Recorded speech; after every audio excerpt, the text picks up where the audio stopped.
This chord I find is so hard for beginner guitar players first learning the chord because it involves barring. So in this lesson, I'm going to show you 8 different ways that you can play this chord and eventually be able to play it in all the possible combinations so you'll never have to deal with this dreaded F major chord. Let's get started. So the first thing I want to discuss about an F major chord, it's made up of your root, your third, and your fifth. The root is F, the third is A, and the fifth is C. All right? And we're going to start with the first way that I would recommend playing this chord for the first time. So number 1 is playing the chord without any bars. And so what we're going to do, we're going to play it in first position. That means your first finger's at the first fret. And we'll start with our first finger. We're going to be on first finger, first fret, second string. Then second finger, second fret, third string. And then third finger, third fret, fourth string. And we're only going to strum those 3 strings, the fourth string to the second string. With this way, we're eliminating any barring. So we have notes F, A, and C. And also, because it's hard to strum and just play those strings, you can add your first string, which makes it an F major 7 chord, but you can use that as a crutch in the beginning. So you don't have to be so accurate with your pick only hitting the fourth, third, and second string. You could try both.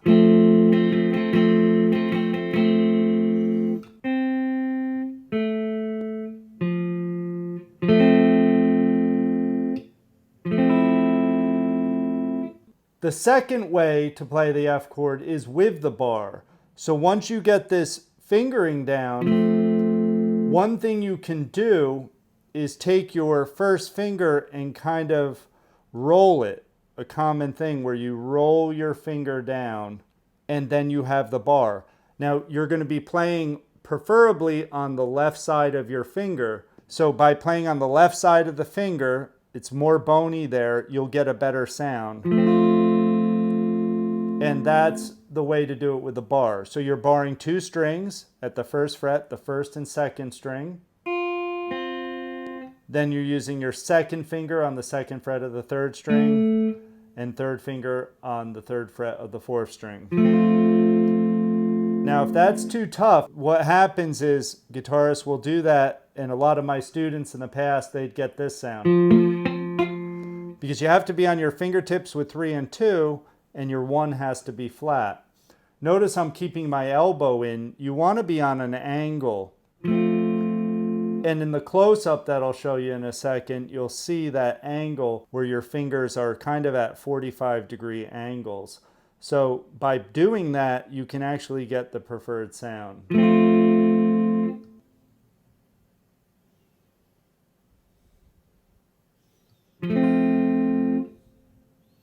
This, not that. The third way we're going to learn it is on the 5th to 2nd string. So what we're going to do, we're going to start with that first finger, first fret, second string, second finger, second fret, third string. It's what we've been doing this whole time. And now we're going to take our third and fourth finger and put them on the 5th and 4th string, respectively on the 3rd fret.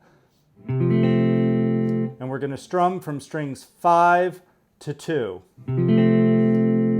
This is your precursor to the full bar chord. And technically this would be called an F/C chord where the C is in the bass. So far what we've done is the F is in the bass, or what's considered root position.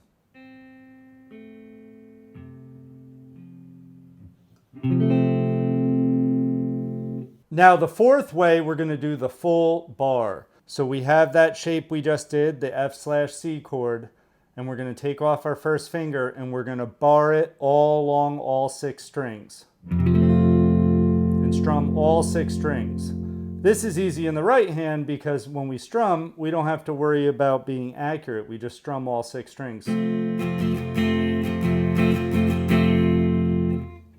Now, when you add that bar, do the same thing as you did with the 2-string bar. You don't want to be flat fingered. You don't want to be like this, but on the left side of your finger.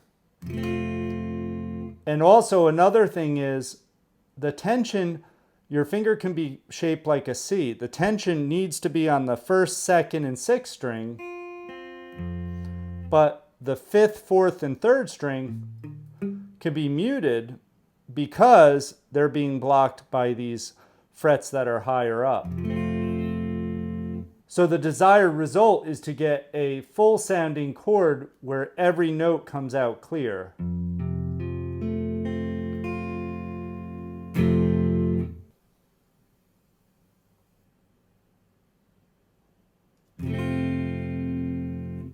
Again, not flat like this, but more on the left side.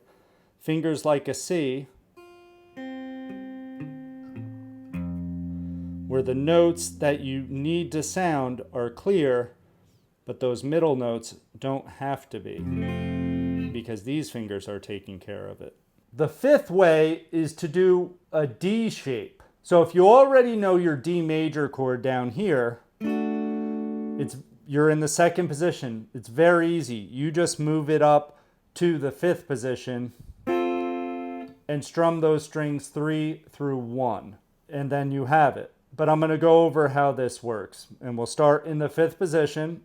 2nd finger is on the 5th fret of the 1st string, 3rd finger is on the 6th fret of the 2nd string, and 1st finger is on the 5th fret of the 3rd string, and you only strum those 3 strings. So that's our D shape, but because we're in this position, it is now an F chord.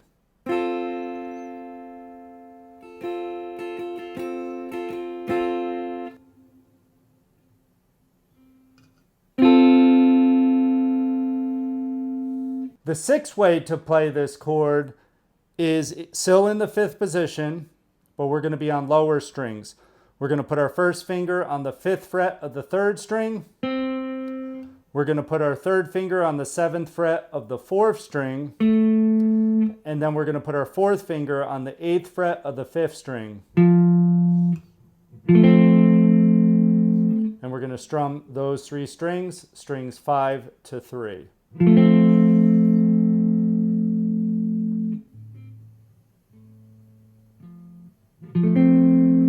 We can add that D shape and then this chord shape, which would be considered the C shape in the cage system. Put it all together with a 3-string bar.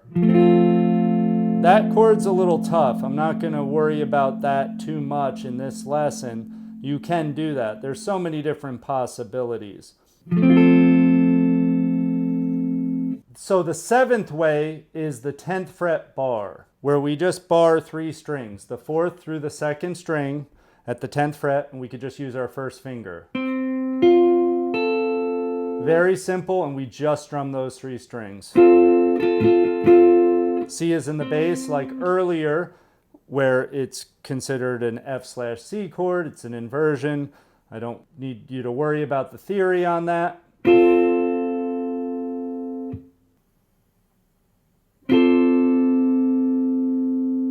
And the last way that I'm going to show you, the 8th way, is to do the F chord off the 5th string like this.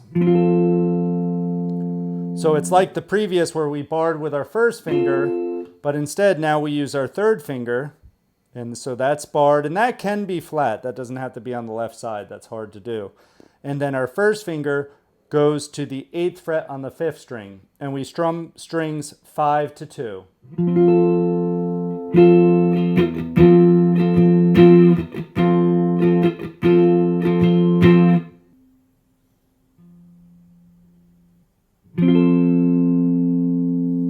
When I play and I'm playing an F chord, the main 2 ones that I use are this one and a full bar chord F.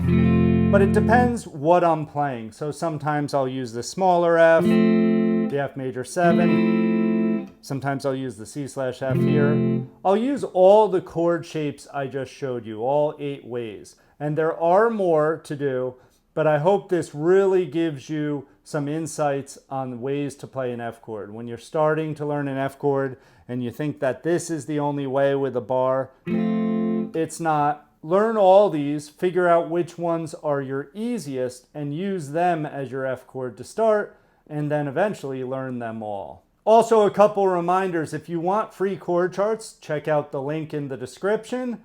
If you haven't already, please like and subscribe. Thank you for watching this lesson, and we'll see you in the next lesson.